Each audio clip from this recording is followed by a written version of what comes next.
Quaker puffed wheat is shot from guns. Quaker puffed rice is shot from guns. Yes, listen to the roar of the Quaker guns brought to you direct from the Quaker cereal mills, where Quaker puffed wheat and Quaker puffed rice are shot from guns to make them crisp and tender as nuts in November. Now, Quaker puffed wheat and Quaker puffed rice bring you Terry and the Pirates, the new and exciting adventure of Terry Lee and the Pirates' Gold Detector Ring.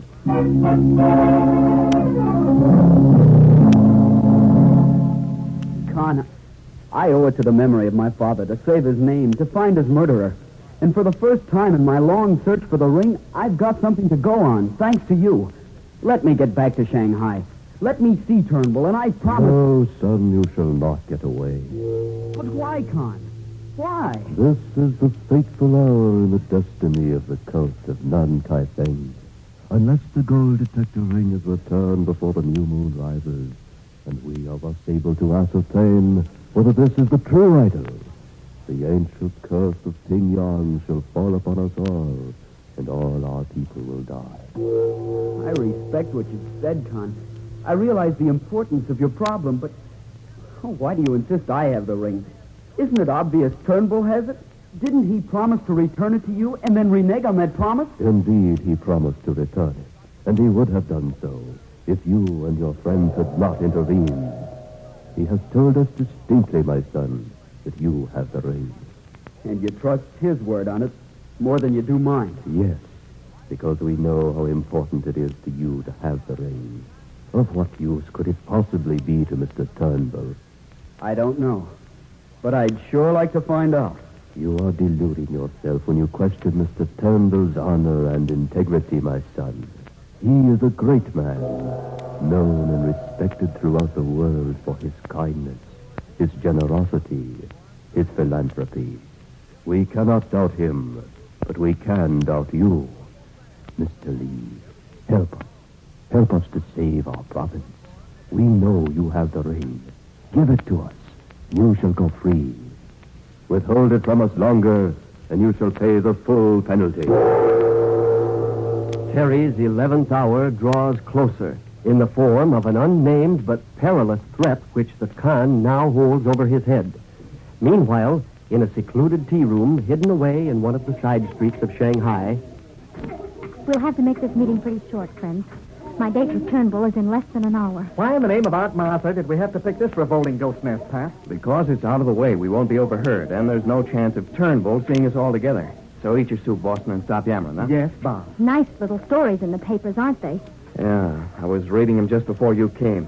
Poor Terry and Connie, plastered all over the front pages. Murder suspect staged daring jailbreak. Police spread dragnet. Magistrate says no clue yet to whereabouts of Terry Lee and Connie, but their capture expected momentarily. Phooey. Anybody with any sense could tell, looking at that picture of Terry, that he never would commit a murder. Look at him. So nice and so honest and so sort of cute. I can't stand it, thinking of the trouble he's probably in now. What are we going to do? I only wish we could remember the name of that province. Oh, it's a funny name, Pat. It's like Nanky Poo or something. Oh, fine. Somewhere in the province of Gilbert and Sullivan, no doubt.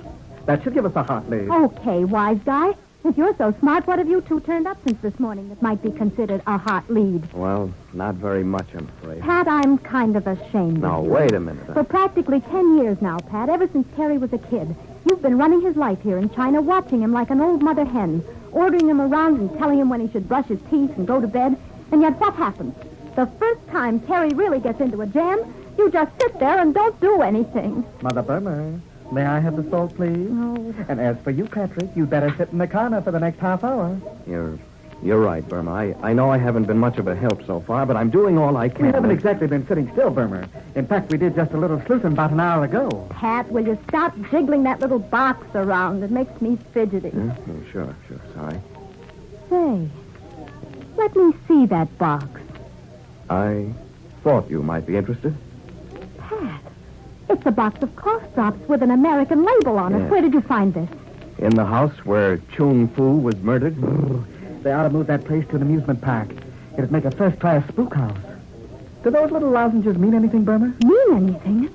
Do you know who uses cough drops just like these? I've seen him take them. I was hoping those might be something our friend Turnbull left behind. I know these are Turnbull's. Friends, I could be mistaken, but this innocent little box here might very well be the weapon we need against Turnbull. If these won't make him talk, I don't know what we can do. What are you going to do with them, Burma? Just leave that to me. Uh-oh, look at the time. I've got to be getting back to the garden. Take it kind of easy with that guy, Burma, will you? We like having you around. Oh, sure. Don't worry about me. Well, I'd better be shoving off. Meanwhile, see if you can't figure out what the name of that province is. And you, Hotshot, check your friends, won't you? We've got to figure a way somehow to help Turnbull get back to the States. Sure, I'll do my best. But why do we want to get him away? That's part of my bargain with him, Hotshot. If I can promise him a safe exit, I think he'll let me see the ring. Well, here goes Sister Burma, off to the lion's den. Keep your fingers crossed. I'll see you later. Pat and Hotshot watched the poised, trim figure of Burma as she walked out of the tea house, heading for her dangerous rendezvous. Anything can happen now, and probably will. And Hotshot says admiringly, What a gal. They don't come any braver, do they? You can say that again, Boston. But come on, time's a wasting. We'd better get to work. Okay, I'm right with you. But I can't help wondering, Pat, if the cops can't find Terry and Connie, how in the name of Aunt Martha can we? That's a good question, Hotshot. But you and Pat had better get going. Time's getting short for Terry and Connie, and Burma may soon be starting something that you two will have to finish. In a moment, Burma faces Turnbull for the showdown. But first, say, do you know why I refer to Quaker puffed wheat and Quaker puffed rice as giant-sized breakfast grains? Why? Well, here's why. It's because these delicious, ready-to-serve cereals are made from the choice, selected, sun-ripened wheat and rice exploded to 8 times normal size. Yes, in the big Quaker mills, huge guns are loaded with the premium grains of wheat or rice. Now, listen to the actual sound as these guns are shot off. Man, oh man, out they come. Quaker puffed wheat and Quaker puffed rice. These tasty grains are now giant grains, exploded up to 8 times normal size. They're crisp and tender, shot through with nut-like flavor. That's why we say shot from guns makes Quaker puffed wheat and rice bigger and better tasting. What's more, they're good for you. Furnish the food value of restored natural grain amounts of vitamin B1, niacin, and iron. Tomorrow, sure, treat yourself to a bowl full of swell-tasting Quaker puffed wheat or Quaker puffed rice. Add milk and sugar, top with fruit. Sliced peaches or pears, for instance. Get the whole family in on the fun. Boy, it's delicious. A long, low convertible speeds through the lonely country roads on the outskirts of Shanghai. In the front seat, the ever-quiet Sage at the wheel, with the surly-faced Bright beside him. In the back seat is Burma, and beside her, a distinguished-looking gentleman who seems completely at peace with the world as he puffs at a cigarette through a long ivory holder. There's nothing in this pleasant picture to suggest the excitement that lies just ahead. Ah, this is indeed pleasant, Burma. It was most kind of you to keep our little engagement for this afternoon. The pleasure is all mine, Mr. Turnbull. Won't you call me Crawford? All my friends do, you know. Why, yes. Yes, of course. Crawford. Thank you. My dear, I've been watching you. Is something disturbing you? You look just a little unhappy. Oh, it must be this big hat. It always gives me a dark, moody look. Mm-hmm. Are you sure that's all? Or are you still unhappy over the disappearance of young Mr. Lee? Oh, why should I worry over him, Crawford? I haven't given the boy a second thought.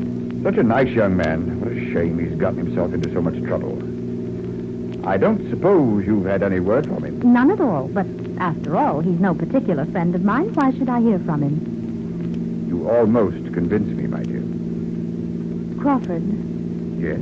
Not that I care, of course, but where was it they took Terry Lee? Can you remember the name of the province? No, I don't believe I ever heard of it before. Oh. Why do you ask? No reason. No reason at all. Just curiosity, I guess. But let's talk about something more interesting. Let's talk about you, Crawford. Me? I'm afraid you'll find I'm a rather dull subject. Oh, stop being so modest. Everybody knows you're one of the biggest names in banking and world trade and finance and philanthropy and charity and everything. Well. How about being my press agent? Tell me. After all, it isn't every afternoon I spend with such a celebrity. When I write my folks back home about this, I want to give them the real lowdown. So, give Mr. F. Crawford Turnbull. Well, I guess you'd call me the epitome of everything routine and stuffy. I am the sort of man journalists like to refer to as chairman of so many boards they can't be counted, or respected denizen, or genial philanthropist, or... Well, what is the matter with this cough of mine? That reminds me, Crawford. I have something in my purse here. Oh? Just the thing you need for that cough. Really? Yes. Here, Crawford. Try these. Where did you get these lozenges, Burma? I took a little walk this morning. I found them in the strangest place. A dark little house on Sang Street. Is that so? Yes. Lucky, isn't it, that somebody else likes the same lozenges that you do? For, of course, they can't be bought outside of the United States. Yes. Yes, it is fortunate. Burma, my dear, you're a very clever young woman. I realize it more and more as I get better acquainted with you. Thank you.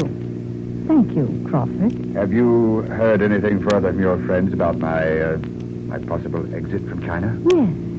They think it can be arranged. Have you heard anything further about the ring? I wouldn't be at all surprised.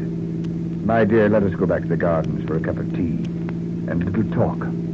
Shall we? By all means, Crawford. By all means.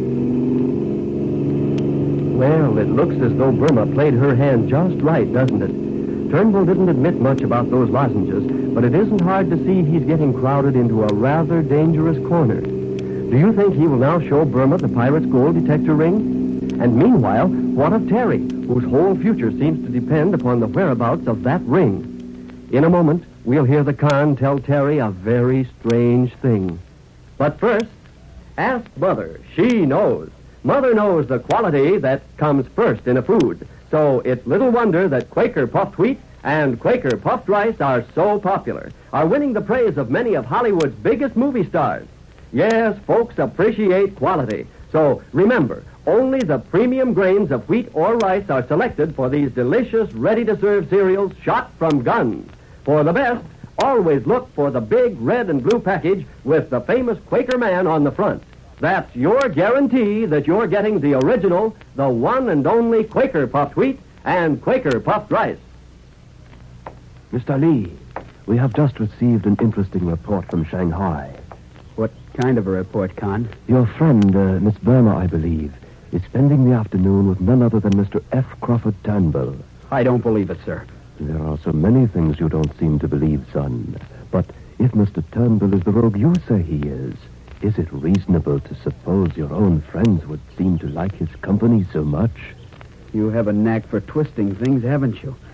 My son, the hours are growing shorter. Produce the gold detector ring and save yourself, my son. Save yourself. Tomorrow, while Pat and Hotshot scramble to gather facts that will help Terry and Connie, Terry, trapped, helpless, faces the 11th hour. Listen tomorrow.